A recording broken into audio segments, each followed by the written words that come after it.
India के big bull कहे जाने वाले राकेश झुनझुनवाला जी भले आज हम लोगों के बीच नहीं है, मगर उनका नाम हमारे जैसे इन्वेस्टर्स के लिए एक प्रेरणा का सोर्स है। उनकी इन्वेस्टमेंट की तरफ साइकोलॉजी, रुझान, पेशेंस और उनसे सीखे जाने वाले लेसन्स हम सबको आज भी प्रेरणा देते हैं किस तरीके से इन्वेस्टमेंट करनी चाहिए। दोस्तों, आज मनी फंडास का ये वीडियो पूरी तरह डेडिकेटेड है राकेश झुनझुनवाला जी के ऊपर। आज उनके 5 लेसन्स के बारे में हम जानेंगे जो अगर आपने समझ लिए तो आप भी इन्वेस्टमेंट की दुनिया में नाम और पैसा दोनों बनाओगे। ऐसा नहीं है कि हिंदुस्तान के अंदर अच्छे इन्वेस्टर्स नहीं हुए या लोगों ने स्टॉक मार्केट से पैसा नहीं बनाया। बहुत अच्छे इन्वेस्टर्स हुए जिन्होंने पहले भी पैसा बनाया, अब भी बना रहे हैं और आगे भी जाके बनाएंगे। और दोस्तों, क्यों राकेश झुनझुनवाला जी सदा बहार हैं, क्यों लोग इनसे सीखते हैं, इनको पूजते हैं इस इंडस्ट्री के अंदर। दोस्तों, ये वो इंसान हैं जिन्होंने 1993 के हर्षद मेहता स्कैम, जब दुनिया डरी हुई थी, उस समय भी 30 करोड़ रुपए का प्रॉफिट निकाला था। 30 करोड़ रुपए 1993 में, आप समझ सकते हैं क्या होगा। 2022 में जब झुनझुनवाला जी की डेथ हुई थी, तब उनकी नेटवर्थ $5.8 बिलियन थी, जो उनको दुनिया का 438 नंबर का सबसे रिचेस्ट इंसान बनाता है। राकेश झुनझुनवाला जी अपने पीछे करोड़ों अरबों की संपत्ति, कई सारी कंपनीज, जिसमें से एक नाम है आकाशा एयरलाइंस, ये सब अपने परिवार वालों के लिए छोड़ के गए। वैसे तो इनके बहुत सारे इन्वेस्टिंग के रूल्स हैं, कई सारे लेसन्स हैं जो हम सबको सीखने हैं और सीखते रहेंगे, मगर आज हम आपके लिए बेस्ट 5 रूल्स, लेसन्स लेकर आए हैं जिनको अगर आपने अपना लिया तो इन्वेस्टिंग की दुनिया के अंदर आप पैसा और नाम दोनों बनाएंगे। सबसे पहला और थंब रूल है, दोस्तों, जो भी आप इन्वेस्टमेंट कर रहे हैं उस इन्वेस्टमेंट में आपको फुल कन्विक्शन होना चाहिए। और वो फुल कन्विक्शन कब आता है?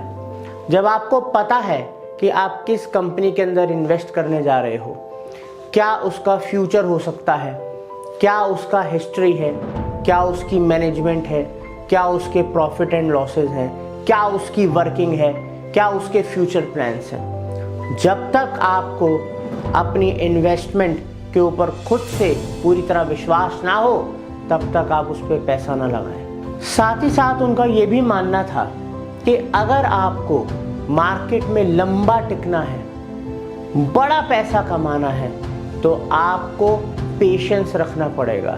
जो शॉर्ट टर्म के अंदर प्रॉफिट मेकिंग करने की सोचते हैं और मार्केट के उतार चढ़ाव से डरते हैं, दोस्तों, उनके लिए ये मार्केट नहीं है। अगर आपको इस मार्केट से हाई रिटर्न चाहिए तो आपका विजन कम से कम 10 साल, 15 साल या उससे भी ज़्यादा का होना चाहिए। झुनझुनवाला जी का एक फेमस कोट था, Rome wasn't build in a day.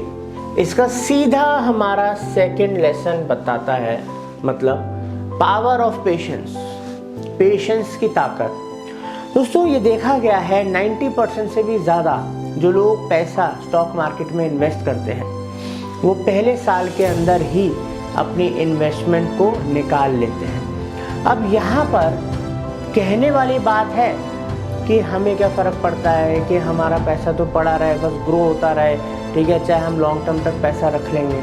But जब हमें लॉस होता हुआ दिखता है तो हमसे रहा नहीं जाता, हमसे इंतज़ार नहीं होता, हम लॉस के अंदर बहुत ही जल्द कोशिश करते हैं कि प्रॉफिट में आए और अपना पैसा काट के थोड़ा सा प्रॉफिट लेकर निकल आए। हम लॉस तो बहुत बड़े बड़े देख लेते हैं, बट प्रॉफिट देखने की हिम्मत हमारी नहीं होती। क्यों?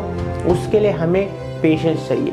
दोस्तों, अगर आप लॉन्ग टर्म इन्वेस्टमेंट की बात कर रहे हैं तो लॉन्ग टर्म के अंदर अगर आप किसी भी कंपनी के अंदर पैसा लगा रहे हैं तो उसको अगर आप डेली ट्रैक करेंगे तो वो आपके लिए भी एक तरीके से टेंशन देने वाला काम हो गया। उसको इन्वेस्टिंग नहीं कहते। आप कहीं पर अगर कोई प्लॉट लेते हो, फ्लैट लेते हो, इन्वेस्ट करते हो, वो भी बड़ी रकम इन्वेस्ट करते हो, तो आप वेट करते हो ना, कम से कम साल, 2 साल, कई लोग तो 10 साल, 20 साल भी वेट करते हैं कि हाँ वो हमको दुगना तिगना चौगना होकर मिलेगा। तो दोस्तों, यहाँ पर तो 10 दिन 15 दिन के अंदर में अपना पैसा डबल चाहिए। तीसरा जो उनका लेसन है वो है टेक रिस्क। सिंपल सा फंडा है दोस्तों, हम सब ने सुना है, नो रिस्क नो गेन। मतलब अगर आप रिस्क नहीं लोगे तो आप बहुत प्रॉफिट की उम्मीद कहाँ से करते हो। और ऐसा कौन सा बिजनेस है जिसके अंदर रिस्क नहीं है? ऐसी कौन सी चीज़ है जहाँ अनसर्टेन नहीं है, जो कभी ख़त्म नहीं होगी? दोस्तों, अगर आप एक बिजनेसमैन है, एक इन्वेस्टर है, तो आपको रिस्क लेना आना चाहिए, कैलकुलेटिव रिस्क लेना आना चाहिए। हम कोई जुआ खेलने की बात नहीं कर रहे हैं। ऐसा नहीं है कि झुनझुनवाला जी ने अपने हर इन्वेस्टमेंट के अंदर सिर्फ प्रॉफिट ही करा। उन्होंने बहुत सारे लॉसेस भी उठाए, बट उन लॉसेस से जो उन्होंने सीख ली और लॉन्ग टर्म के अंदर जो उन्होंने वेल्थ क्रिएट करी, वो सीखने वाली बात है। फोर्थ लेसन जो बहुत ही ज़रूरी है कोई भी इन्वेस्टमेंट करने से पहले, कि आपको मार्केट का रिस्पेक्ट करना है।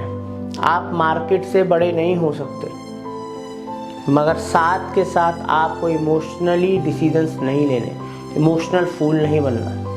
दोस्तों, एक कंपनी जिसका बहुत अच्छा ट्रैक रिकॉर्ड है, मैनेजमेंट अच्छा है, मगर जो अब उनके फ्यूचर प्लान्स हैं, जो प्रोडक्ट है, उनके अंदर कन्विक्शन नहीं है, उनके अंदर वो दम नहीं है, और आप उनके ट्रैक रिकॉर्ड के बेसिस पे इमोशनली उनके मैनेजमेंट, वो लोग अच्छे हैं, मैनेजमेंट अच्छा है, उनके बेसिस पे ही सिर्फ अगर डिसीज़न ले लेंगे तो एक इमोशनल डिसीज़न होगा। बिजनेस में हमेशा धंधे की रिस्पेक्ट करनी चाहिए, मगर जो आपके डिसीजंस हों वो हमेशा कैलकुलेटिव हों। सारे एस्पेक्ट को देख के, सोच समझ के आपको अपने डिसीजंस लेने चाहिए। कभी भी इमोशन के बेसिस पे ना आपको कोई इन्वेस्ट करना है, और ना इमोशंस के बेसिस पे, घबराहट के बेसिस पे कहीं से लॉस काट के निकल आना है। लास्ट और मेरा फेवरेट लेसन है दोस्तों, कीप लर्निंग। आप दुनिया के किसी भी बड़े इंसान को देख लीजिए, आप चाहे बिल गेट्स को देख लीजिए, जेफ बेजोस को, एलॉन मस्क को, झुनझुनवाला जी को, वॉरेन बफे को। दोस्तों, क्या कभी किसी भी बड़े आदमी ने लर्निंग बंद करी है? क्योंकि लर्निंग ही है जो आपको रोज़ कुछ नया सिखाती है, नए कॉन्सेप्ट्स देती है, ट्रेंड्स बताती है, रूबरू कराती है सच्चाई से।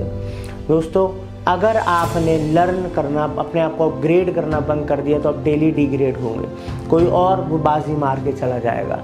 बिकॉज लर्निंग ही हमारा बेस है और उसी से ही हमारा फ्यूचर है। दोस्तों, आज के 5 झुनझुनवाला जी के लेसन्स आपको कैसे लगे? कमेंट सेक्शन में ज़रूर बताइएगा कि आपको इन 5 में से सबसे बेस्ट लर्निंग कौन सी लगी, और अपने आप कमेंट्स में लिख सकते हैं किन टॉपिक्स के ऊपर आप वीडियोस चाहते हो, हम ज़रूर लेकर आएंगे। प्लीज़ सब्सक्राइब कीजिए मनी फंडास, बेल आइकन दबाइए, ताकि फाइनेंशियल नॉलेज, फाइनेंशियल लिटरेसी से भरे हुए stock market, real estate, banking products और अदर बिजनेस के स्टडीज़ से रिलेटेड वीडियोज़ आपसे मिस ना हो। Thank you.